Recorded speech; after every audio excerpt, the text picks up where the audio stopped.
Assalamu alaikum. Good morning, everyone. Today's we will be discussing investigation, which is a continuation of our previous lecture. In this discussion, we will be going through IVU, CT scan, and MRI.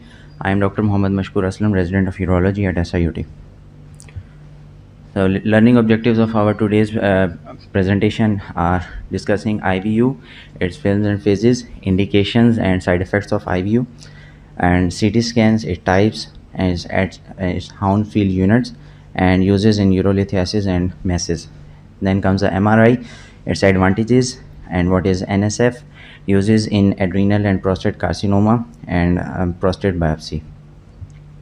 First of all, IVU. IVU is a radiographic study of the renal parenchyma, pelvic ileal system, ureters, and bladder, in which IV contrast is given and X-ray images are taken at various times. It films and phases. First of all, we should prepare the patient. Bowel preparation is very important. If the patient is constipated, then bowel preparation is important, in which the patient is kept NPO and enema is given.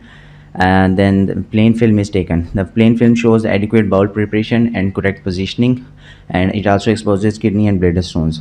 Then comes the nephrogram phase, which is taken immediately after IV contrast of 50 to 100 ml bolus. This produces by filtered contrast within the lumen of the proximal convoluted tubules.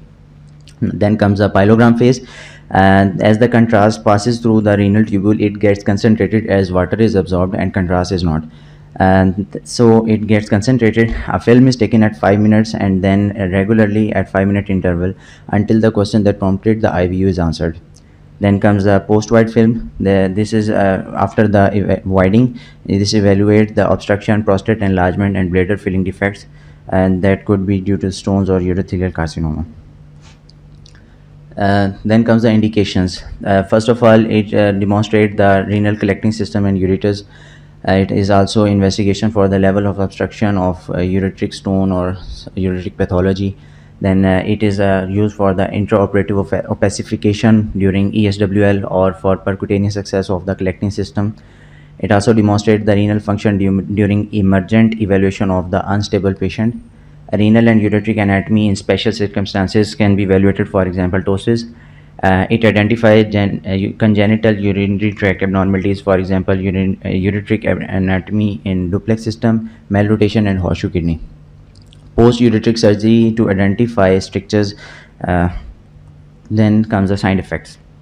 The side effects include anaphylactic reaction, which is rare. However, it includes the hypotension, edema, bronchospasm, urticaria, and rarely cardiac arrest.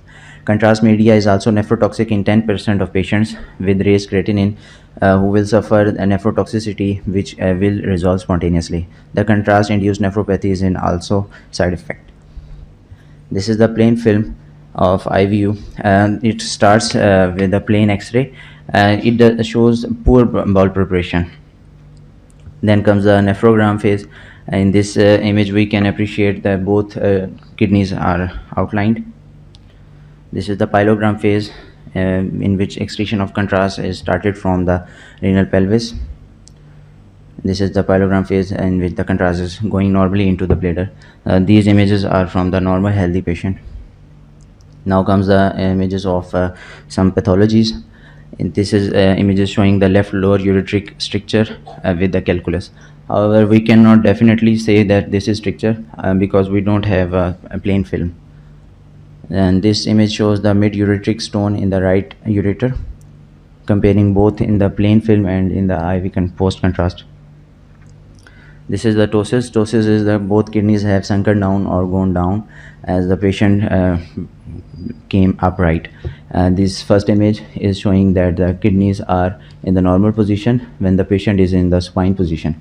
And these images are taken and the patient is in upright position and kidneys have sunken down.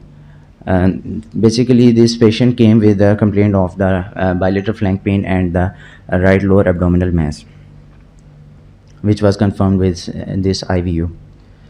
And this image is showing bilateral duplex system. Now comes the computed tomography.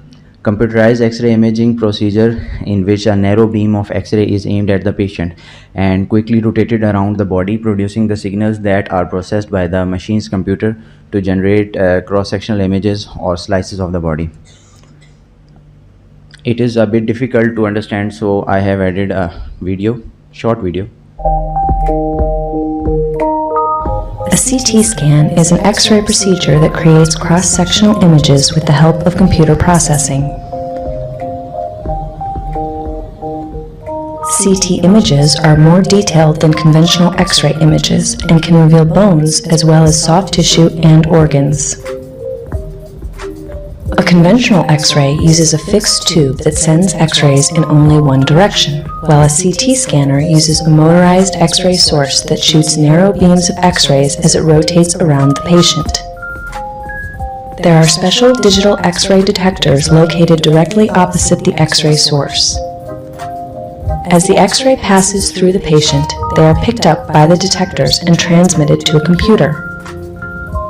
Image slices can either be displayed individually in two-dimensional form or stacked together to generate a three-dimensional image that can reveal abnormal structures or help the physician plan. Then comes the single row versus multi-row detector. The single row detectors were used in the past. Now it has largely replaced by the multi-row detector, which can detect a large part of the body with a single breath hold. Then types of the CT scan. This comes with the plain CT scan, which is without contrast. It can detect calcification and calculi. Then is the advanced form, which is a spiral, helical or multi-detector CT urography, also known as MDCT. It is a rapid scanning and multiple slices are taken.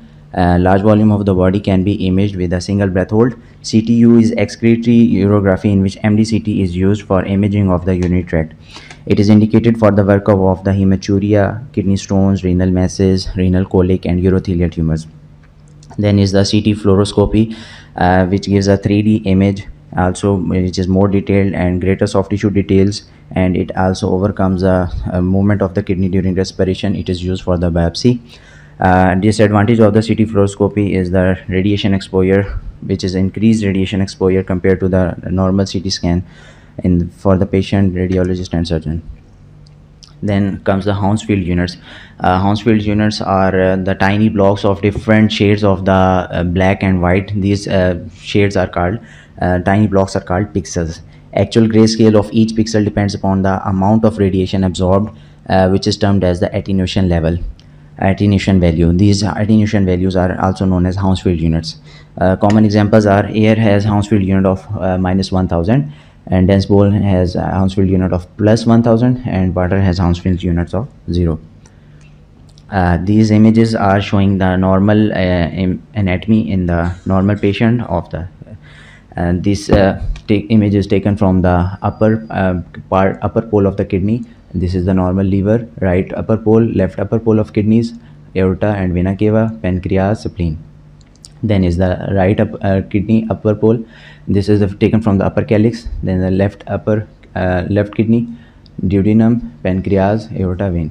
And as we go down, we see that this is taken from the level of the pelvis, renal pelvis. It is showing the vein, the right renal vein and left renal vein, which are crossing anterior to the aorta. And as we go down, then we appreciate that left renal artery is also appreciable. And as we go further down, both kidneys lower pole are evident, and normal anatomy is shown. And now comes the ureters and both levels.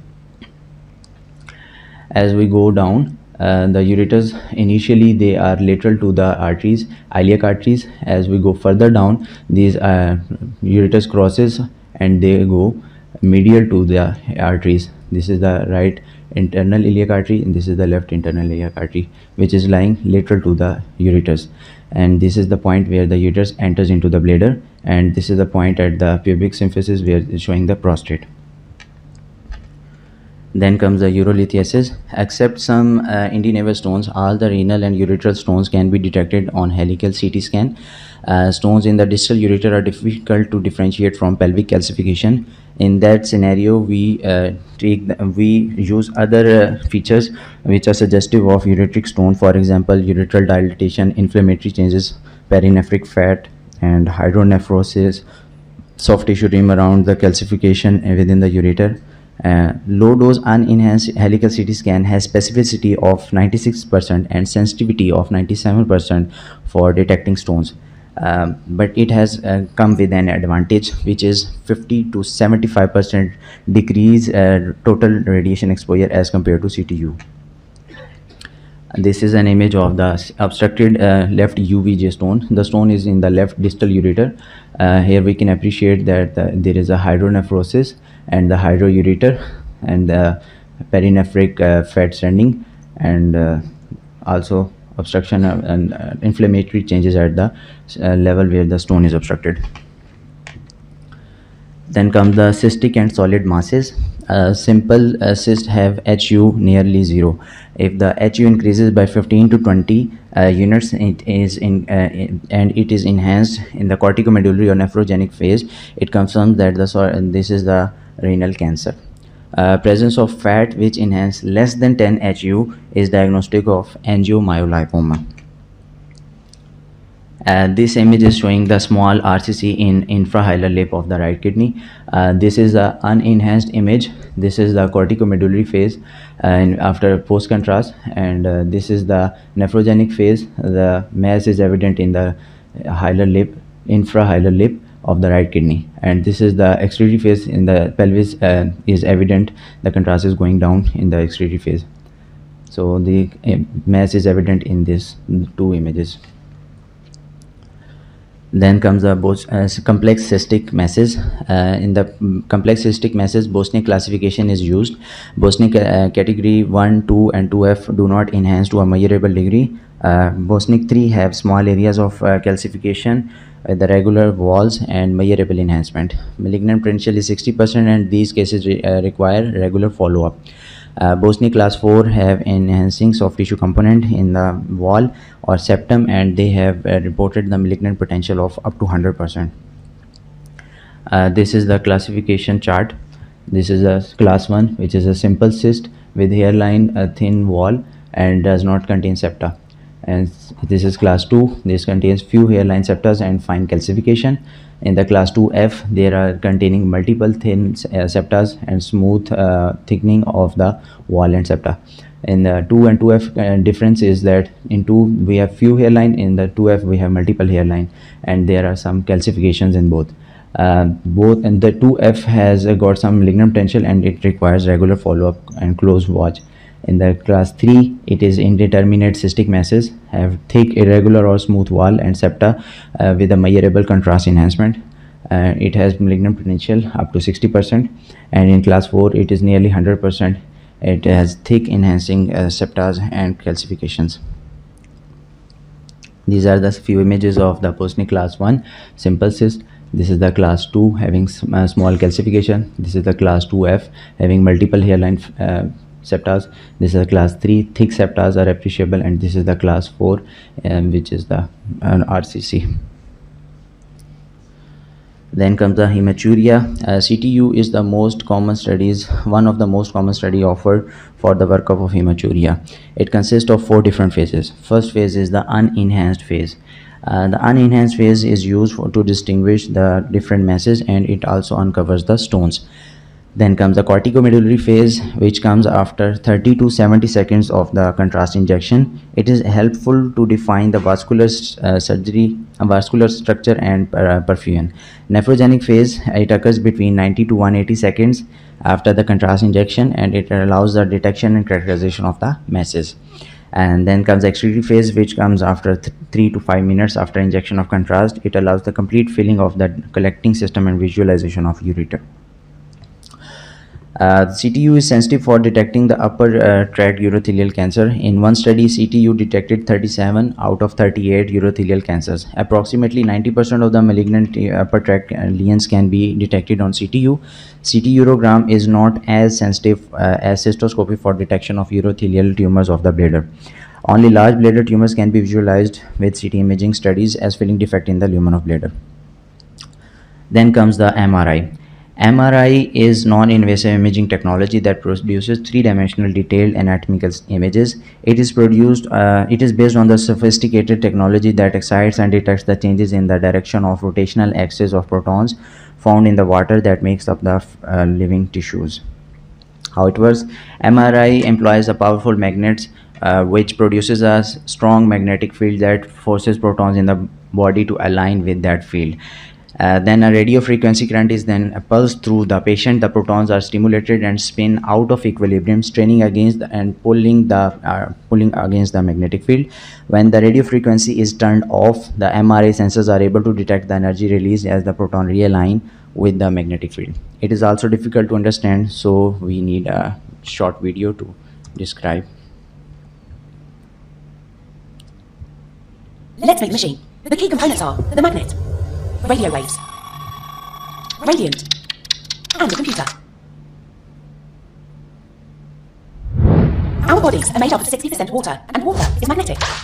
Each of the billions of water molecules inside us consists of an oxygen atom bonded to 2 hydrogen atoms. We know it as H2O.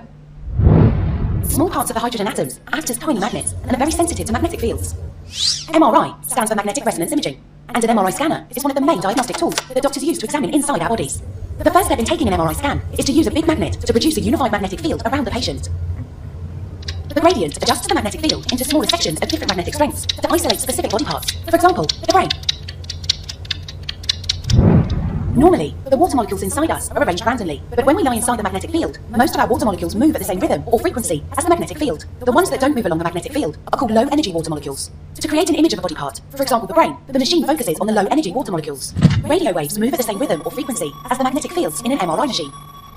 By sending radio waves that match or resonate with the magnetic field, the low-energy water molecules absorb the energy they need to move alongside the magnetic field. When the machine stops emitting radio waves, the water molecules that had just moved along the magnetic field release the energy they had absorbed and go back to their position. This movement is detected by the MRI machine, and the signal is sent to a powerful computer, which uses imaging software to translate the information into an image of the body. By taking images of the body in each section of the magnetic field, the machine produces a final three-dimensional image of the organ, which doctors will analyze.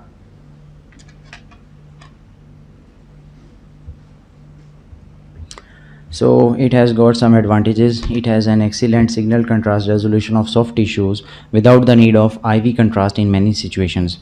It has no risk associated with secondary malignancies from radiation exposure, and it is a modality of choice in pregnant females, patients suffering from renal insufficiency, and those having iodine contrast allergy. Then comes the nephrogenic systemic fibrosis. GD based contrast is used in the MRI, which is helpful in shortening the relaxation time of water. GD is non-toxic for almost all patients except for those having severe renal insufficiency. Nephrogenic systemic fibrosis is a rare syndrome that involves the fibrosis of skin, joints, eyes, and internal organs. In this scenario, the GD is deposited in skin and muscles and is insoluble precipitate that leads to systemic fibrosis. NSF occurs in patients with acute and chronic renal insufficiency and having GFR less than 30 ml per minute per 1.73 meter square. The uses of MRI in urological patients, it is used for the staging of the pelvic cancer, for example bladder and prostate cancer.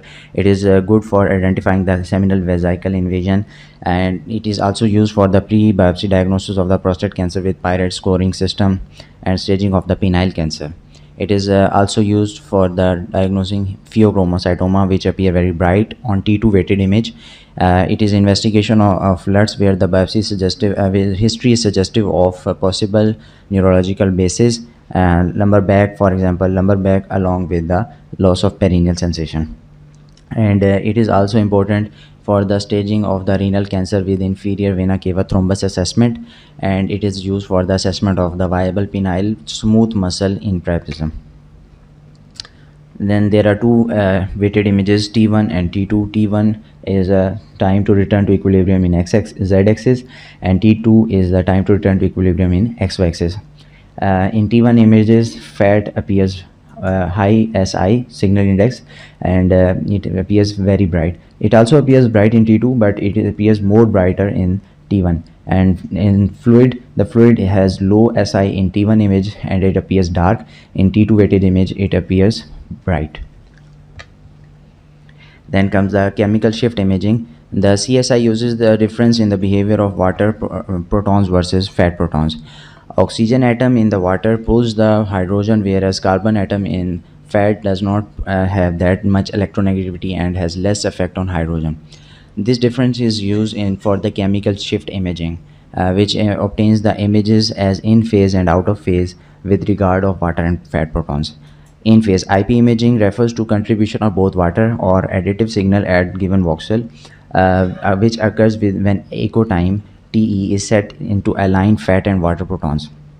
In this IP phase, what happens is actually both signals of water and fat are edited and additive signal is generated. In OP, these signals are cancelled. The TE echo time is set in such a way that the signals cancel each other and subtracting the protons, which results in the decreased signal at the given voxel or low SI if both fat and water is present.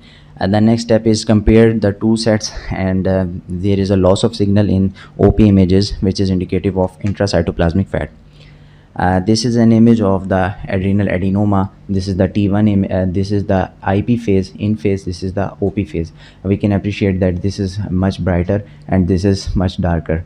So this dark color is due to the out of phase cancellation of the signal, which is due to the presence of fat. This confirms the presence of fat. Then comes the pheochromocytoma, ACC, and METs. All these pheochromocytoma, ACC, and METs appear hyperintense or SI or bright on T2 weighted images. Pheochromocytoma is characterized on MRI without the need of contrast. This way it is helpful and to avoid the potential hypertensive crisis which is associated with iodine contrast. METs that have a high signal on T2 weighted images are also visible on T2 brighter. Why? Because they have higher fluid content. And ACC, adrenal cortical carcinoma, appears heterogeneous with high SI on T2 and heterogeneous with enhancement on T1 images. ACC is also associated with local vascular thrombosis, which can be appreciated on MRI. This is adrenal cortical carcinoma. It depends on how much we have weighted the T2 images. If we have moderately weighted the T2 image, it appears bright. If we have heavily weighted T2 images, it appears dark. Similarly, pheochromocytoma, these are the T2 images. This is the before contrast, this is the post contrast. This is the T1 image before contrast, and this is the post contrast. And this is the heavily weighted, this is the moderately weighted T2 image showing the pheochromocytoma. Then the right adrenal METs, and these are the images showing before contrast, and this is the post contrast. This is the T2 image showing the bright on the T2 image of MRI, confirming the right adrenal metastasis. Then comes the upper tract and lower tract urothelial carcinoma. MRU can be used in addition to standard renal mass MRI techniques. MRU can be used in patient in whom other imaging modalities are contraindicated. MRU is accomplished by using heavily weighted T2 sequences in which fluid or urine have high SI and T1 weighted image with GD contrast. Tumors, blood clots, gas or slough renal papilla may exhibit a low signal on T2 weighted images secondary to high signal of urine. MRI has advantage over CT imaging of bladder because increased signal contrast between the layers of the bladder, which allows differentiation between invasive and superficial bladder cancer with accuracy of up to 85%. This is the high grade papillary urothelial carcinoma of the bladder, which is appreciable on MRI. Later on, the biopsy was done and it proved to be non-invasive in the biopsy report. Then comes the prostate imaging. Multiparametric MRI is used for the purpose of this prostate imaging. It consists of anatomic and functional imaging techniques. Anatomic imaging include T1 and T2 weighted images, and functional images include DWI with ADC maps, DCE sequences, and possibly spectroscopy. However, spectroscopy is intensive and may not add additional information. Duration between the biopsy and multiparametric MRI is debatable. However, it can be performed in 3 to 8 weeks. The wait period is not required for pre-surgical staging. Initially, a T1 weighted image is obtained to rule out the hemorrhage, which may limit diagnostic interpretation of the study. Then comes the T2 weighted image. T2 weighted image provides greater anatomic details And the normal peripheral zone shows high SI. The central zone with BPH appears well demarcated nodules with heterogeneous SIs. Areas with of low SI on T2 weighted image sequences can represent prostate cancer or prostatitis or atrophy or hemorrhage after biopsy or BPH nodules. Used T2 weighted images are used to detect the extra prostatic extension or seminal vesicle invasion. T2 weighted images alone results in 58% sensitivity and 93% specificity for detecting prostate cancer at 3 Tesla with an endorectal coil. Then comes the diffusion weighted imaging. Apparent diffusion coefficient DWI assesses the diffusion of the water Brownian motion within the magnetic field. The more cellular tissue is, closer the cells are lying together, and results in the limited motion of the water, which is reflected as high signal on DWI. There are several details. Most important is the B value, which represents the threshold for detecting the restriction. It is recommended to include at least one B value greater than 1000. ADC is quantitative assessment of DWI and has shown to directly correlate with Gleason score. Then comes the dynamic contrast enhanced MRI. It assesses the vascular permeability and perfusion of the process of obtaining multiple images acquisition over 5 to 10 minutes. It is used to assess the blood flow in the and vascular permeability throughout the gland over time. It provides qualitative, semi-quantitative, and quantitative information. The qualitative point is assessed by visually assessing early enhancement and early washout within the prostate. Semi-quantitative assesses the enhancement over time. There are 3 distinct curves associated with prostate imaging, which I will be showing in following slide.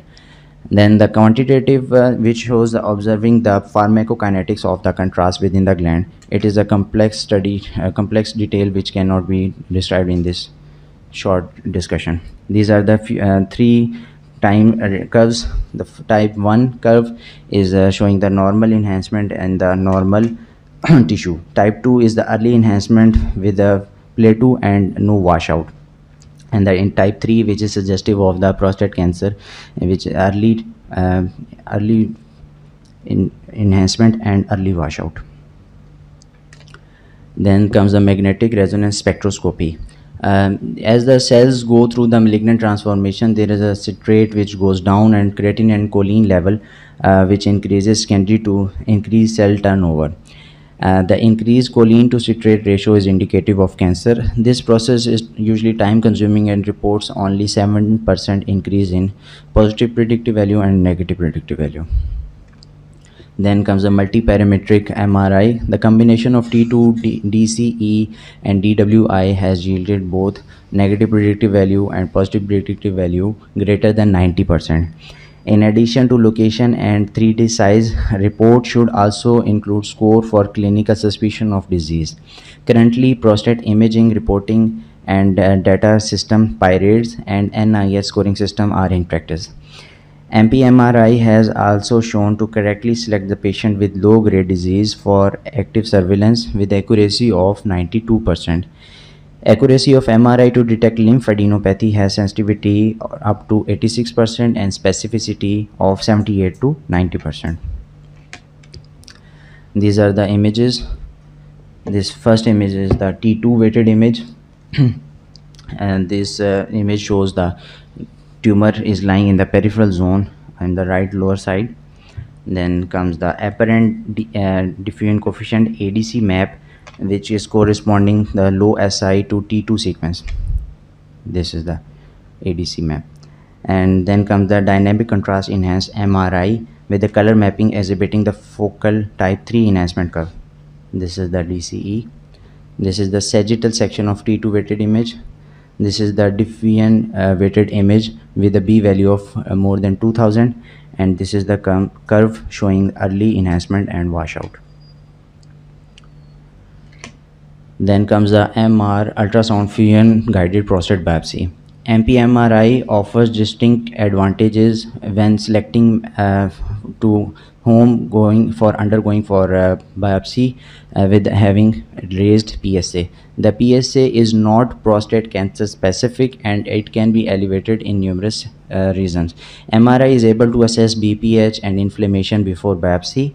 It may allow men having persistently elevated PSA and initial negative 12 core biopsy to avoid undergoing second biopsy. And this fusion biopsy, which is done with the MRI plus ultrasound, has advantage of using MRI to target specific areas which may be missed by using standard systematic 12 core biopsy. The cancer detection rate for these types of targeted biopsies with moderate to high suspicion of on MRI are approximately 50 to 72%. Then comes the renal MRI.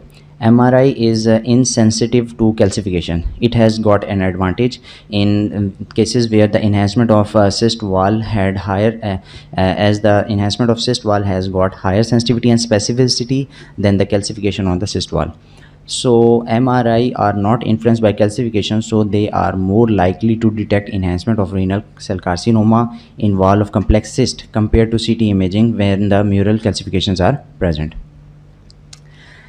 These are the various subcategories of RCC, which shows the increase SI signal index compared with the corticomedullary phase when we compare with this nephrogenic phase.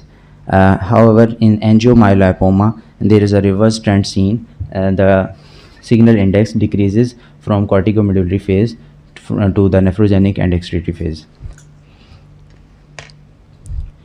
Then this MRI is also useful for detecting IVC thrombus and differentiating it from the blunt thrombus. Currently, MRI and CT scan have same performance when evaluating for the tumor thrombus.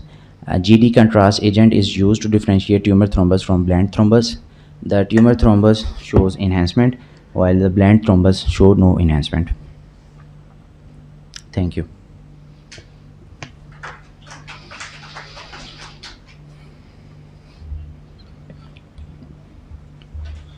Any queries and questions?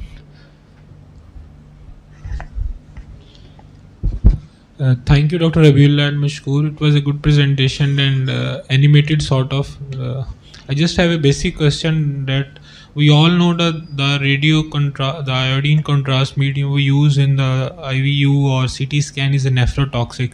I just have a basic question that is it must happen thing in all patients, or there is a small proportion of the patient in which we give that contrast and they are at risk of it? Like if a patient of 2-3 creatinine, or in cases in which we have renal mass or malignancy, in which we balance the risk with the need of CT scan. So it is the must happen thing that if we do CT scan or the renal.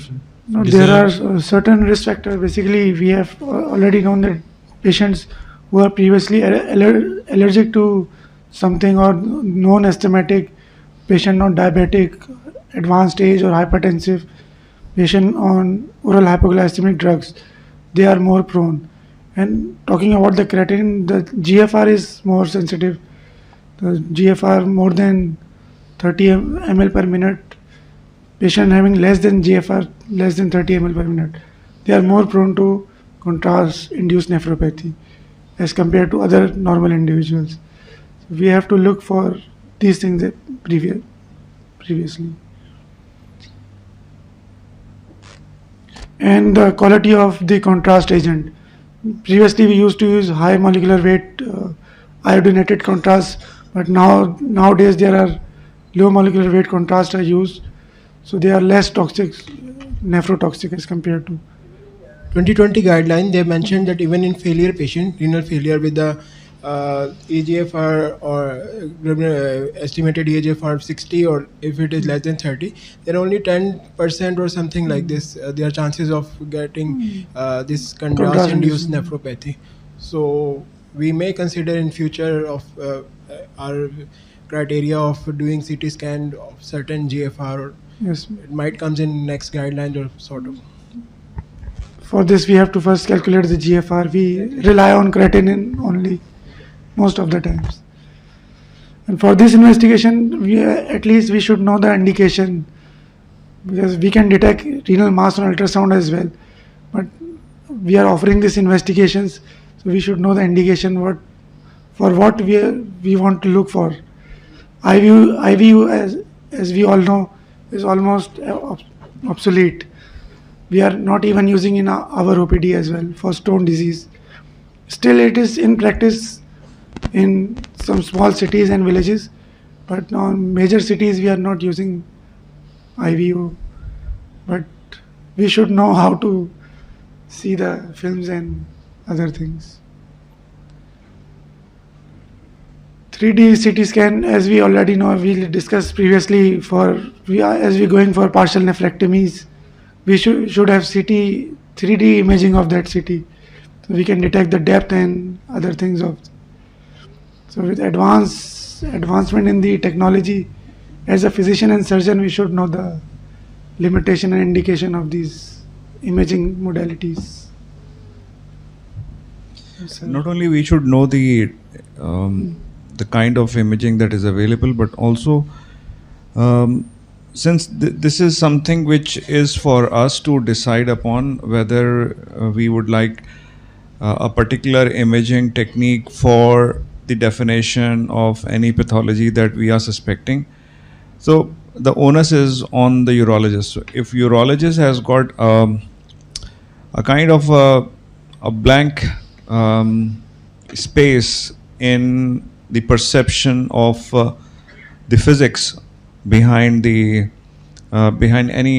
imaging technique, then these things would happen. For instance, if you think that a simple serum creatinine is not enough, then this is your decision. Then you must have got some clue behind it. Why a simple creatinine is not important? Why a GFR is important to decide? Because whenever you have got, for instance, a stone, and you want to know whether, or you want to decide whether you want to have a contrast study, a contrast CT scan, or which is known as urogram, or you would like to have something called just a plain CT scan, which is known as CT KUB. Now, the thing is that first of all, you must be clear in your mind what kind of information would you like to have. Something you are looking into the whole picture which is not being answered yet by a simple X-ray KUB, or is there something else which you want to have added upon it? It is not possible to calculate GFR in every patient. Yes, estimated GFR can be calculated, but there is always a very wide difference between estimated GFR and true GFR. So whenever you have got a patient in clinics, you have to decide upon something which is available, not only available, but also it has to be quick, because you have to make decisions. You can't make decisions on that kind of a scale when you stand in a clinic like us, which we have with us, and that is like 1,000 patients or more than that. So there has to be a kind of a rationale which is important for you to decide. Every country, every center, every situation will not demand the kind of guideline that is available in the textbooks. Meaning to say that if you are standing in a clinic like we have in our setup, where we have to make a triage, and that triage depends upon deciding which patients to have more concentration and which patients we just have to decide, like going through a filter. So it's a filter clinic. When we call it a filter clinic, that means that we are segregating patients into different groups. Those patients who need a urological setup, maybe like a tertiary care center that is us, and maybe there is something which can be taken care of by a general physician in the community. So since these patients are not through filter, we have to filter them out ourselves. That makes our problem a little bit bigger and more cumbersome. So we have got a lot of different roles to play. It's not important that in every patient you go through all these kind of imaging that you have. You pick up an image or imaging technique which will give you enough definition so that you can put your patient in a separate group. Maybe it's the ultrasound, which is non-invasive. So you always have got that kind of principle in your mind that you start with a non-invasive procedure or technique, and then you go on to have additional techniques if the pathology demands. For instance, if you have got an ultrasound and there is a renal tumor and there is a thrombus which can be picked by the ultrasound, then you have to move a little bit forward. Now there has to be a question in your mind as a clinician whether this patient has got normal renal function or not, because you have got another technique which is like contrast study, a CT contrast for instance. But if there is a thrombus, then you have to classify the thrombus also. So first you must look yourself in the mirror as a clinician. By saying that you look yourself in a mirror is that you ask question to yourself. What am I going to do? What is my next step? Is this patient my patient? Meaning to say, is this patient someone who needs a urology advice? So you must satisfy yourself as a consultant first. Consultant means that you are guiding the whole process of managing the patient, diagnosing the patients. It's not something that a patient comes to you through the door and then you have to ask him to go out of the door because the next door is there. No, you have to make judgments at each and every step of your life. And these judgments are mostly not for the patient, they are mostly for yourself. Because first of all, पहले तो आपको ये पता होना चाहिए ना कि आपकी ज़रूरत है भी इस पूरी पिक्चर में या नहीं. Maybe the patient doesn't need you.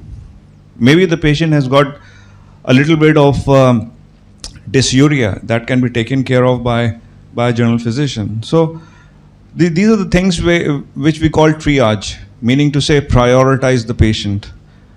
Who are those who need your attention first?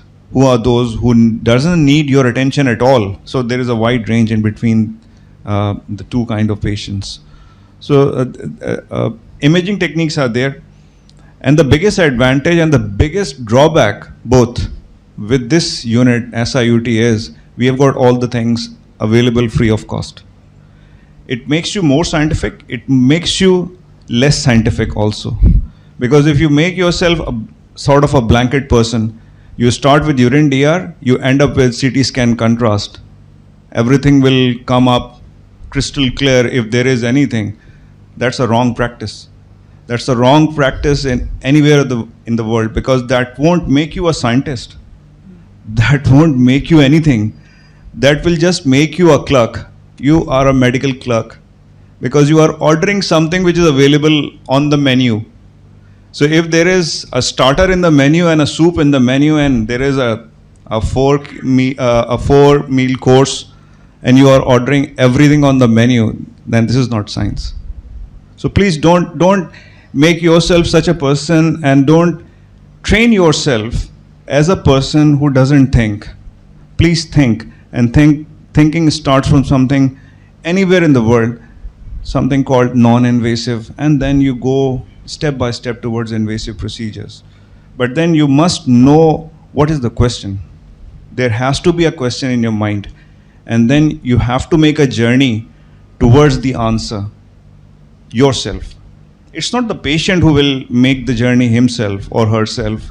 It's you. You have to make that patient go along with you through the process, the whole process of diagnosis, which includes imaging also. So this is my take on the subject. Everything is available here, right from PT, CT, PET to whatever. But this is, every patient is not a candidate for everything. Thank you. Agreed.